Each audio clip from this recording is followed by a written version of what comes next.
Welcome back, Mr. Goodberry. The First Star Logistics studio is fully equipped and ready to record.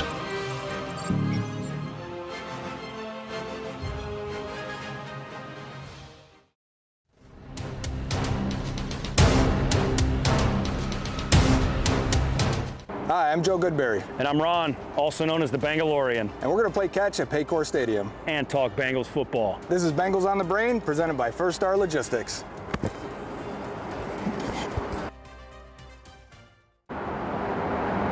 Hi, I'm Joe Goodberry. And I'm Ron, also known as the Bengalorian. And we're going to play catch at Paycor Stadium. And talk Bengals football. So Ron, do you call it having a catch? You want to go have a toss? Do you want to throw the ball? What do you say? There's a debate. A lot of people say have a catch, but I'm more of a let's go toss the ball guy. Yeah. Yeah. I think I'm more of let's go play catch. You want to play catch? Yeah, I like that. Do you play catch though? I think so. Right, I think you do. We're adults, but also, come on. We're living a dream here, dude. You know what I mean? For sure. We're no kids doubt. right now. No doubt. But do you still, as an adult, go out and play catch? I mean, not with like your kid. I mean, do you like hang out with your brother or a friend and be like, let's go toss the ball, man? I do, yeah. Obviously, I got kids. You know that. You got kids. But I go out with like my brother-in-laws, and we'll toss a baseball, we'll toss a football, all kinds of stuff, man. Yeah. We'll toss things that aren't even balls, to be honest with you. Yeah, exactly. Let's check this rock out. What's this stick? You see the shape of this stick? It gets competitive too, though, because we'll start flinging it at each other. You know. Yeah. Well, that's when it gets dangerous. We'll try to keep the danger out of this one. How you feeling? You healthy? Everything good? Yeah. Oh yeah. Any calf injuries or anything like that? So I've not ever had a calf injury, and thank God Joe is where he is right now. But I have had knee surgery on my right knee. So I had the same surgery that Joey B had, right? Yeah. And we had the surgery at the same time.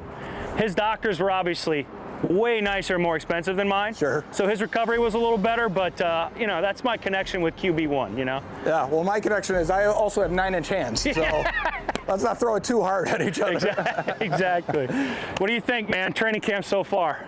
It's fun. It's a good time.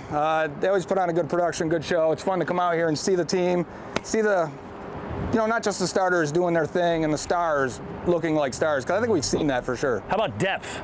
Getting a lot of good looks at depth? We have. That's what I think preseason's for, right? That's what preseason, that's what training camp is for. It's all about roster competition, battles, those final 10 guys or so. That's fluid. Even on a good team, there's opportunities to be had here. There's open roster spots. And I think not just in camp, but we can't forget, guys can play really good in camp. You get under the lights, you get in the stadium, things can get different. It's a whole different ball game, right? Yeah, no pun intended. But I like seeing the depth pieces too, man, because, we talked a little bit off camera, but down the line, a couple years from now, maybe that guy's tearing it up, hopefully for our organization. But if he's tearing it up for another team, you can be like, hey, I saw that guy live. I got to see his career start, No, definitely. I think we've had that plenty of times. You see guys in preseason, and it may just be preseason camp highlights, but then 1, 2, 3 years down the line, and you need Vinny Ray to start. And you're like, hey, look at this guy. And we saw Vinny Ray today at practice, right? And it still looks good, but that's the idea, and that's what you're hoping for. And that's why I like preseason. I think it creates some fan favorites sometimes, some guys that make plays that maybe, that's all he's going to do. You only remember him from camp or preseason, but that's cool with me. Exactly. Practice all-stars, not in a bad sense. Some people say a practice all-star like, hey, you're trying to kill our tailback during practice, but some of those guys that go out there and shine, I think it's really cool, man. Yeah, no doubt. You think Burrow's going to be ready? What are you thinking of the news or the it seems nationally they're talking about it to create a story, but here, I don't feel like anyone's even worried. There's no doubt in the world, yeah. There's some people, I think, listening to Jamar Chase talk in some of these interviews and maybe reading into it a little bit what he's saying, but I think it's pretty unanimous that he's going to be back. Joe Burrow's got a lot of talent on the football field, right? We know that, but most of his talent, I think, comes from his heart. There's no way he's not playing week 1, in my opinion. And that was what I took from Chase's comments. Because clearly they were good friends, right? They played together for a long time. They have a good connection together. Not just on the field, it seems like off of it too. But he was saying hey man, you had a sleeve on. There must have been something going on. Don't push it. We need you. You are important. You are critical to the success of this team. Let's not push it, man. Wait till you're 100%. I think Joe Burrow will be 100% for week 1. I agree. He's the king on the chessboard, I know those guys play chess, but you're looking at the most important piece on the field. That's him, right? And in my opinion, quarterback is the most important position in sports, right? Because you look at some of these other teams that don't have these quarterbacks that we have, and they struggle. And we've got Joe Burrow, and we're lucky. Yeah, I'm with you. I think overall, it's hard to judge the team right now for practice, preseason, and not having Joe Burrow again. That's the part that really stinks about this, right?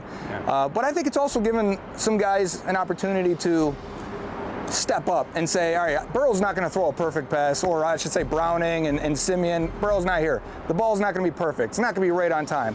I need to create more separation. I need to out-muscle this guy for the ball. I need to block for a little bit longer. And you know, it's never a good thing when your quarterback's out, but it is interesting from the evaluation process to see that. That's a good point, because you look at some of these catches, and I always think back to Auden Tate, because he would make these circus catches. And you look at some of these catches that are happening in practice, and maybe it's because it's not a Burrow ball, you know, and Higgins is having to catch it here, and it looks great, you know, and it's giving these guys practice not catching the laser dot that Joe Burrow throws. So they're getting better by being worse. Does that make sense? I mean, think about it. When we play catch, right, don't you say, hey, sometimes give me a high one. Let me try and keep my feet in. Don't you guys used to play that as a kid? Exactly. And now you're actually getting that practice in the game because the ball's a little late.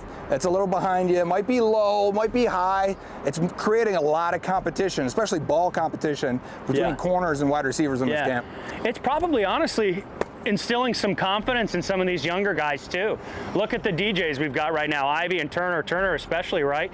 We saw a battle interception, right? I mean, these young guys are able to get up there, compete, and get the ball. So maybe that's a little bit of a confidence builder for them, right? Young guys coming in need to make those plays, so there you go. Especially when they're introduced to the NFL through camp, right? That's your first introduction to it, and you see Joe Burrow just throwing dots and lasers, and your back's turned to the ball. Yeah. It goes over, and Jamar Chase catches it. You're like, what am I supposed to do? How did that happen? Right. But at least now, when these guys are playing in preseason, they're not going to be playing Joe Burrow. Yep. They're going to be playing guys that either it's Jordan Love this week that, you know, it's his first time to get out there and play, or it's backup guys that we'll see what they look like. Yeah. You're going to have a chance to play that ball, so keep your eyes up, stay into it. The play's not over.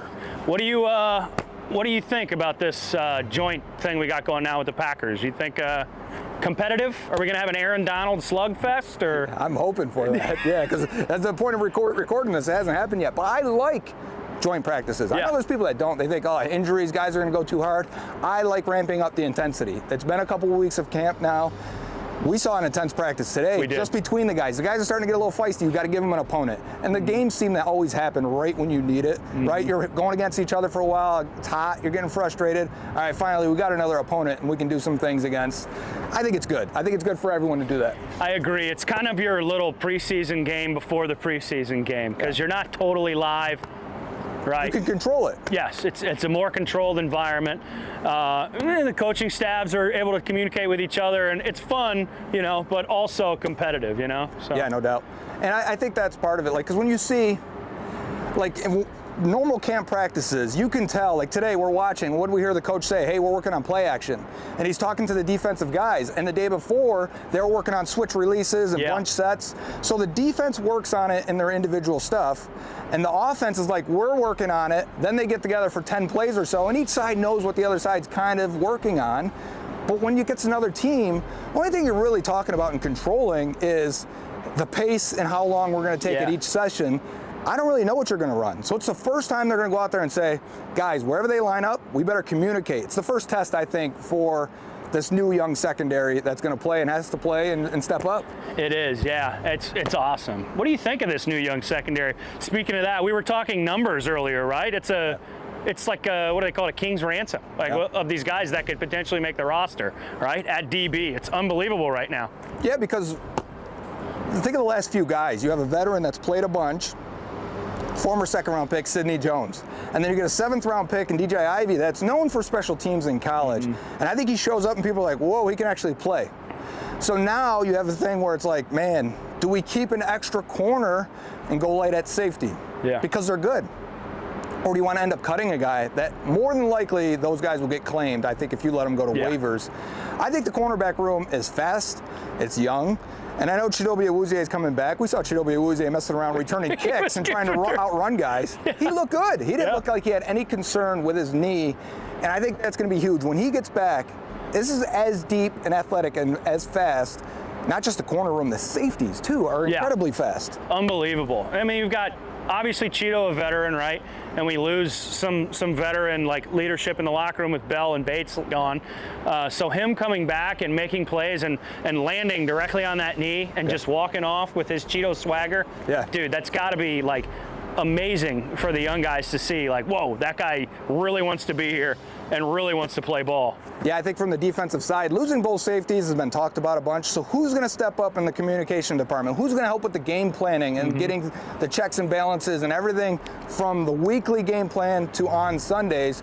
And you extend both linebackers, veteran guys that have now played together for a bunch, and they're going to keep playing for the next 3 years at least together. Yeah. And then Mike Hilton, Chidobe Awuzie. I think you'll be able to carry these young safeties and get them where they need to be. I agree. Oh, gotta love signing 2 linebackers and having consistency at the position too, correct? It's been so long. Well, that's what we said. We had Burfict and Malaluga for 3 years, correct me if I'm wrong? Range, yeah, 3 or 4 years. So now we've got these guys on deals, and they obviously like each other. We saw them practicing and laughing and cutting it up today, right? Yeah. When they were working on some technical stuff. Well, because the only linebackers that aren't playing special teams are the 2 guys they signed, right? Jermaine Pratt, Logan Wilson. Yeah. So everyone's doing special teams drills today. These guys go off on their own and working on their own. Hey, moneybags, go over there and do bag drills. That's what it was. But that's good, man. Consistency everywhere is incredible. Like, it's just going to be good. I'm looking at the defense, and I'm really trying to find a true whole. You know what I mean? And it could maybe be that back end, right? Just because they're young and new. But at the same time, the athleticism is incredible. I mean, I think that's definitely the bonus. You get a little more versatile because while Bates and Bell were great, one was a free safety, one was a strong safety, just because of their types. Yep. I don't think you have to do that anymore. No. You can mix and match these guys. You can move them around. We saw a 3-safety look yesterday in practice. I'm excited for that. Yeah. Get Jordan Battle out on the field with Dax Hill. Dax Hill was covering Irv Smith in man coverage. Yeah. So is he replacing Trey Flowers in his small role, but a vital role in this defense? They lose him as well. I think Dax could do that, and man, I'm excited for Dax Hill. I can't wait for preseason. He had such a good preseason last year that I think if he's in that scenario again where everything's vanilla and he can take over and get in position to get in front of these passes, I think we could see another big preseason from Dax. I mean, dude, it's only going to get better, I feel like. Like, he's got that year under his belt. They've realized, wow, this kid is super versatile. So it's going to be unbelievable. Speaking of these rookies, we saw Brown out there today in some drills. Brown. What are your thoughts on him? Well, because Travion Williams went down, right? Yeah. It sounds like he'll be back for the regular season, I assume. But you got to roll the step up here. And I thought Mixon did well in pass protection today, and Chase Brown did well. And he's small. He's not the biggest guy. He's Giovanni Bernard size. Yeah. But it seems to be smart, tough, strong. He's getting in the way. He's fighting through it. There was one, it looked like he got knocked off, regathered himself, and stopped the guy right at the quarterback. Yeah. That's all you got to do. That's what he's there for. And I'm excited. I think he could add a spark, a little bit of speed, a little bit of agility from that back end that they haven't had. I mean, it was Piran and Joe Mixon last year. Yep. They really weren't getting explosive plays. If you can get that out of Chase Brown, they've got a chance to add an element to this offense they haven't had. Yeah, I agree. And who else? We saw Captain America out there. That's right. Taking souls. Yes. Like, that was unbelievable. I don't know who he put in the dirt twice, but it was 2 guys that were significantly bigger than him. No doubt. And he tossed them. Yes, this was in special teams. Chris Evans, they're working on protecting, and then you got to go out and get the punt, get the return man, right? And he's just mauling guys to the ground, slamming them, running free. And that seems like it's ideal. That's what you want to do. But not everyone was doing that. Chris Evans is fighting for a roster spot, and I think he's angry. He's hungry. He's got to be, right? Well, because we've got Mixon, and we have Travion, and P. Ryan's obviously off to doing what he's doing now, and then they draft Brown. So he's like, hey, I'm still here. Let me play, So no doubt. I thought he was hungry, man. And then I think the other part that we should probably talk about is the receivers. Yeah. Andre Yoshevach continues to make highlight reel catches. How far is he? I want to see him in preseason. If he continues to do that, because you mentioned Auden Tate, and we've had guys like Jake Kumaro, Desmond Briscoe, guys that maybe they're just preseason, guys, but if you do that, that's what people are here to look for in the third, fourth quarter of preseason. And then special teams. Can he get on special teams? What can he do? Can he help as a returner? Is he just a gunner? Yeah. Can he unseat Stanley Morgan as that last receiver? Yeah. These are the battles, and I think they're pretty interesting. It's kind of crazy, and we talked about it, because the mental game they get here and it's a big adjustment. Yeah. The speed of the game's different. The play calling is this much longer, right? They got to remember this much more. But like, you can't teach his like raw athleticism, right? I know he's from a small school, but like even watching him in practice a little bit, you can see his feet move, and it's like, whoa.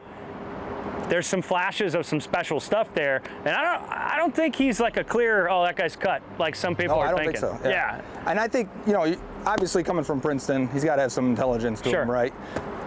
I noticed things in rookie mini camp videos that looked like they're working on his releases, and then you see it right away in camp, and then you see him working on, I think it was the defensive backs coach was working on pressing him, and where's it landing, move your hands, get and swipe them, and then next thing you know, DJ Turner's trying to press him, and he's swiping and getting off it, and I'm like, he's learning, as expected. He may be developing a little faster than they expected.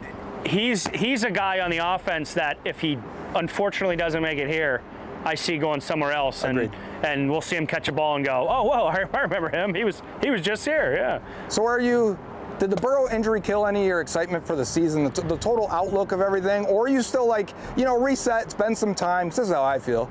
It's been a couple weeks now. He's going to be ready for week 1, I believe. We're not reporting anything here, but right, don't tweet that out. But I think even if he missed a week or two, and which is what Chase was saying in his point, right? It's about the next, because they started 0-2 last year and still got almost to that point. So it hasn't killed my excitement. I still expect them to be a top 3 or so team. If not the NFL, the AFC. But man, the division is tougher than it's been, I think, in a while. It is. The AFC is a murderer's row of teams. I don't know how it happened, but it is.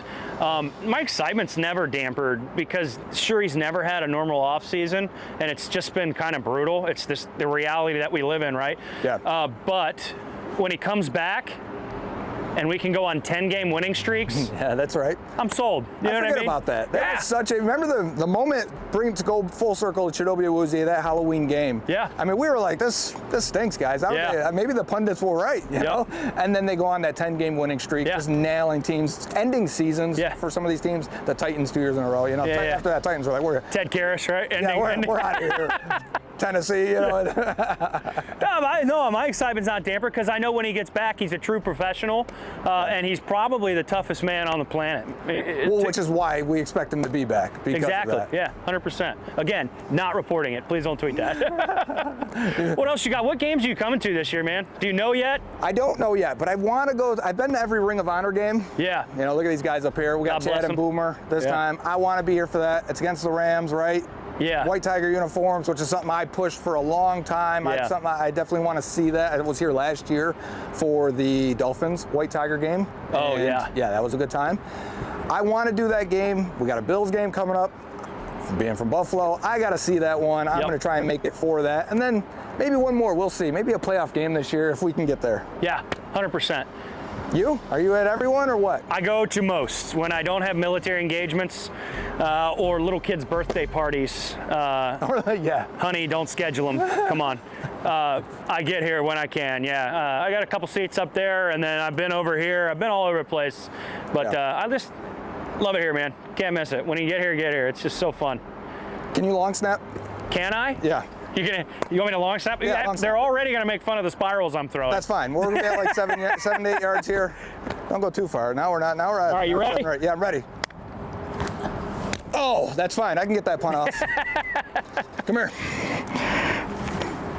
Oh. You're too far. No, that's too far. I'm too far? You're too far. Let's try one more time. It's supposed to be like 7, 8 yards. We're all right, you ready? Punt here.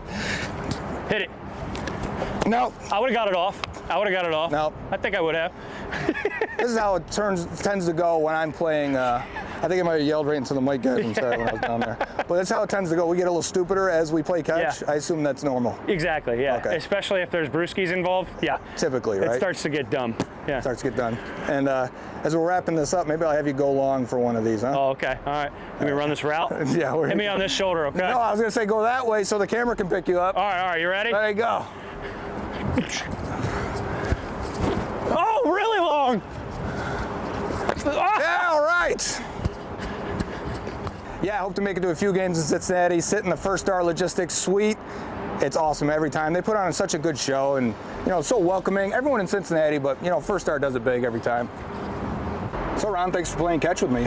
Yeah, this was a great time. Living a childhood dream, playing football in the stadium I come to every Sunday. How's your arm feel? A little sore, but nothing a little ice can't help. Well, good thing my arm's okay. We're going to have to, clip something in here. Maybe we haven't told everyone what we're doing tomorrow, but we're going to be at Red Stadium, right? So 2 stadiums in 2 days. First Star Logistics hooking us up with some sweet, once-in-a-lifetime opportunities. Yeah. Yeah. You excited? I heard you could throw a heater. I'm going to try. I'm going to throw, and it's going to be sidearm, submarine. I'm going to go big or go home in front of everyone. Well, I'd hate to be the guy catching that ball. I'm sure you're going to be the one catching that ball.